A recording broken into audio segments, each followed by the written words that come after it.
బడ్డీ కొట్టు నా బాల్యపు మధుర జ్ఞాపకాలు.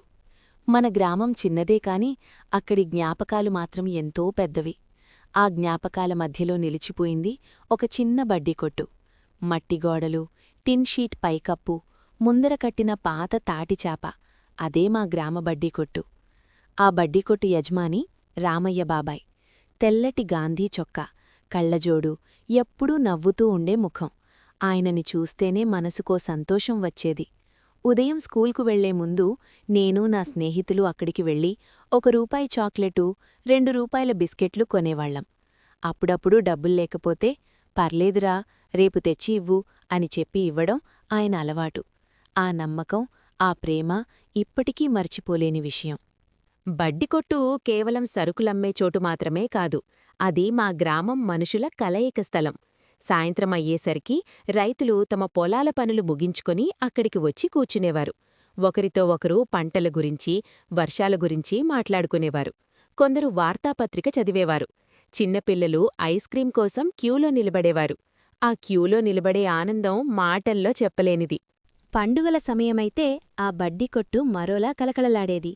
సంక్రాంతి ముందు కొత్త రంగురంగుల గాలిపటాలు, దీపావళి సమయంలో పటాకులు, దసరా సమయంలో బొమ్మలు అన్నీ అక్కడే దొరికేవి.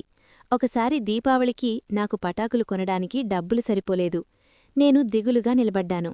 అది గమనించిన రామయ్య బాబాయి, ఇవి తీసుకోరా, నీ నవ్వు నాకు చాలు అని ఒక చిన్న ప్యాకెట్ ఇచ్చారు. ఆ రోజు నా కళ్లలో ఆనందంతో వచ్చిన కన్నీళ్లు ఇప్పటికీ గుర్తొస్తాయి. వర్షాకాలంలో బడ్డీకొట్టు ముందు నీళ్లు చేరి చిన్న చిన్న గుంతలేర్పడేవి.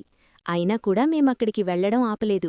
చల్లని గాలి, తడినేల వాసన, బడ్డీకొట్టు లోపల ఉన్న పప్పులు, కాఫీపొడి వాసన కలిసిపోయి ఒక ప్రత్యేకమైన సువాసనగా అనిపించేది. ఆ వాసన ఇప్పటికీ ఎక్కడో గుర్తొస్తే నా మనసు గ్రామానికి పరిగెడుతుంది. కాలం మారింది. పెద్ద సూపర్ మార్కెట్లు వచ్చాయి. గ్రామం కూడా మారిపోయింది. ఒకరోజు తెలిసింది, రామయ్య బాబాయి అనారోగ్యంతో చనిపోయారని. ఆ వార్త విన్నప్పుడు నా హృదయం బరువెక్కింది. కొద్ది రోజుల తర్వాత బడ్డీకొట్టు మూతబడింది. తలుపులు మూసుకుని నిశ్శబ్దంగా నిలిచిపోయింది. ఇప్పుడు నేను నగరంలో ఉంటున్నాను. పెద్ద షాపింగ్ మాల్స్కి వెళ్తున్నాను. కాని అక్కడెక్కడా ఆ బడ్డీకొట్టు ప్రేమ, ఆప్యాయత కనిపించదు. డబ్బిచ్చి సరుకులు తీసుకోవచ్చు, కాని మనసును తాకే మాటలు కొనలేం. కొన్నిసార్లు ఊరికి వెళ్ళినప్పుడు ఆ పాత బడ్డీకొట్టు ముందు నిలబడి చూస్తాను. గోడలు చెదిరిపోయాయి, పైకప్పు వంగిపోయింది. కాని నా జ్ఞాపకాలలో మాత్రం అది ఇంకా అదేలా ఉంది. పిల్లల నవ్వులతో నిండిపోయిన, రామయ్య బాబాయ్ చిరునవ్వుతో వెలిగిపోయిన చిన్న ప్రపంచం.